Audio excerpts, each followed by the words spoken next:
tohle se to teď nevytáhl. To nedělám. Kolik nota se tam dává? Asi půl litr nebo kolik? Ne, tady právě Honda, tam má 0,28 až 0,34. Tam se, to je na dvakrát pomalu tady ten volej. To je jediná výhoda, že má malou vanu. A to i ty Iziny měly 0,40. Ty neměli velkou taky, no. A to se musí potom na zimu vypustit? Ne, to vypustíte jednou zase za rok. A když je to nejlepší to zařát, vždycky oklápět, tady je filtr, takže zvedat sem.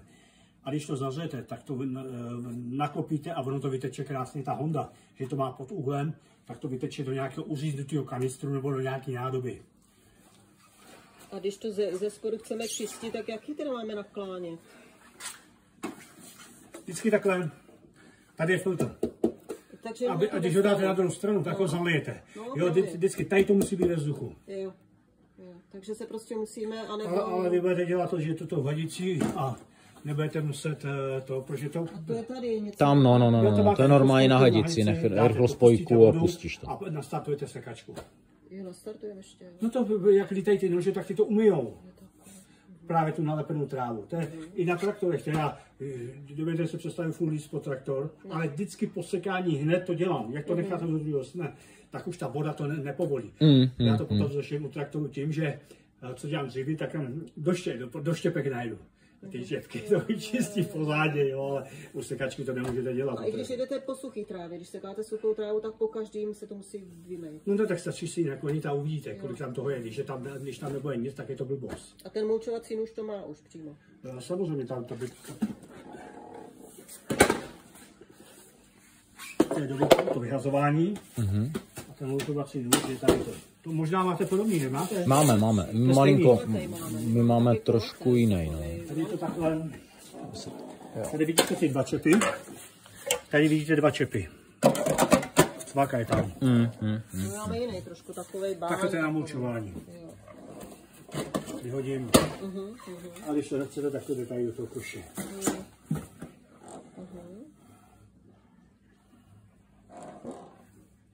Koukám, jo, je to všechno sajtný.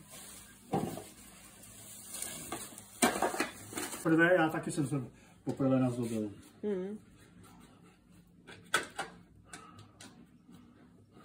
A benzín se do toho dává jaký teda? Já tam dám teď 96. Jo. Ještě malinko to chcem.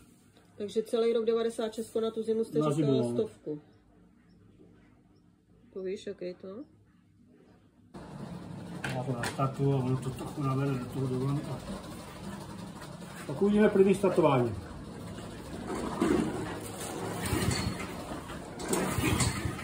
Horší. A sytič to nemá. Jo, rychlost. Tak. Tady to je dobrý, to uvítáte. Ježiš, tak ono to má. Tady si budete dělat rychlost sekání tady tím. A je tam sytič taky jako? Jo, sytič je tím, že to dáte.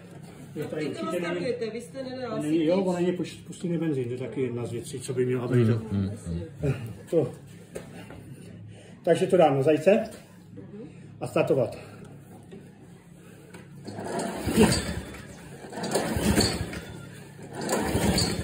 Jinak poprvé se tam dostane to.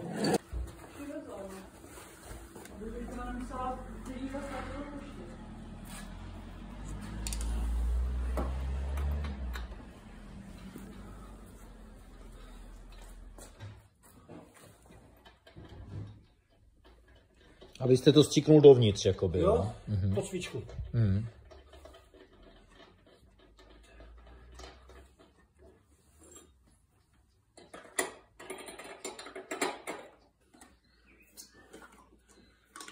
Fůl stříkačky, ne nějaký velký to zase. Potom ji ulijete a nenastartujete vůbec. Kompresorem a ono to natáhne. Já si myslím, že to nepustí ten karburátor.